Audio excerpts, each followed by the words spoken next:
El depósito de cadáveres, presentado por Mariana Varela y Jocelyn Corral, una sobreviviente de los campos de concentración de Auschwitz y Birkenau.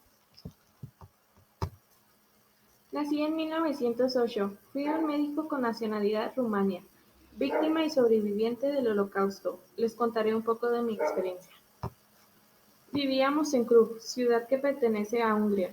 Los alemanes eran dueños y amos. Sabíamos que estábamos a merced de hombres sin entrañas. Yo estaba consagrada a la medicina, había estudiado en la Universidad de Krug y tenía méritos para ser la primera asistente quirúrgica. Aunque tenía una carrera, me sentía más orgullosa de mi pequeña familia integrada por 2 hijos. Todo estaba bien hasta que llegó aquella mañana. Corría el año de 1994. La Gestapo lo gobernaba todo, y Alemania se estaba quedando con el botín del continente. En un abrir y cerrar de ojos ya estábamos detrás de las rejas que nos separaba de la libertad, haciendo fila para subir a los vagones de ganado atestados de candidatos para su deportación.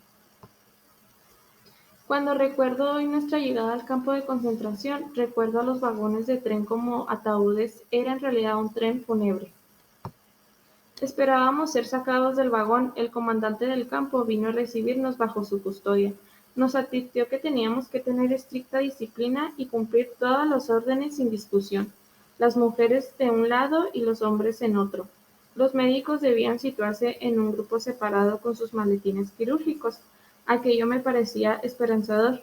Si necesitaba médicos quería decir que los enfermos recibían atención médica, y nada fue como lo imaginábamos. Los ancianos y los niños los apartaban en una fila extra. Yo confié en que mis padres cuidarían de mis 2 hijos y que más adelante podría reunirme de nuevo con ellos, sin pensar en que aquel día sería el último en que los vería. Me coloqué en fila completamente desnuda, pero mi vergüenza estaba superada por mi miedo. A los pies tenía mis prendas de vestir y encima de ellas las fotografías de mi familia.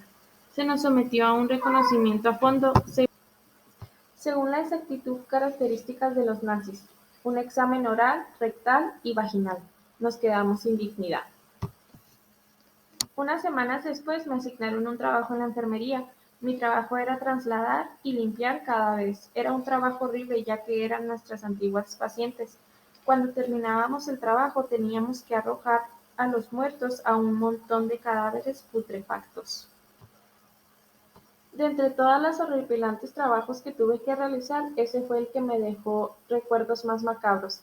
No quiero seguir describiendo cómo teníamos que tropezarnos con los montones de cadáveres en putrefacción, muchos de los cuales pertenecían a personas que habían muerto de enfermedades terribles.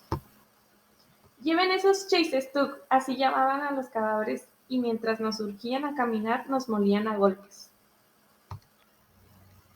De la vista de los cadáveres apilados en el depósito, podíamos deducir qué tipo de deformaciones físicas producían a los internos la vida del campo de concentración. Había ocasiones en que ya al cabo de poco tiempo muchos prisioneros parecían esqueletos. Había perdido el 50 o 60% de su peso original y habían mermado de talla. Parecerá increíble, pero la verdad es que no pesaban realmente más de 30 o 30 y tantos kilos, por la misma causa, a saber la alimentación defectuosa. A otros se les hinchaba anormalmente el cuerpo.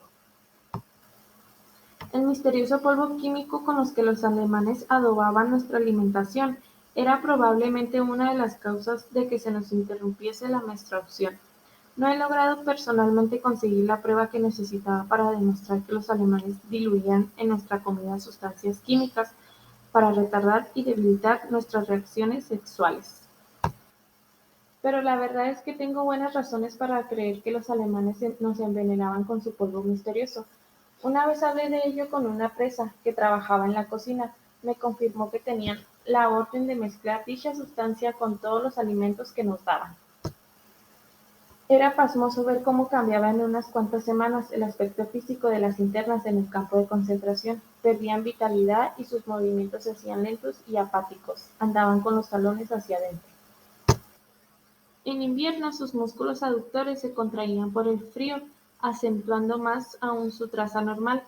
En muchos casos las cautivas daban muestras de trastornos mentales. perdían la memoria y la capacidad de concentrarse.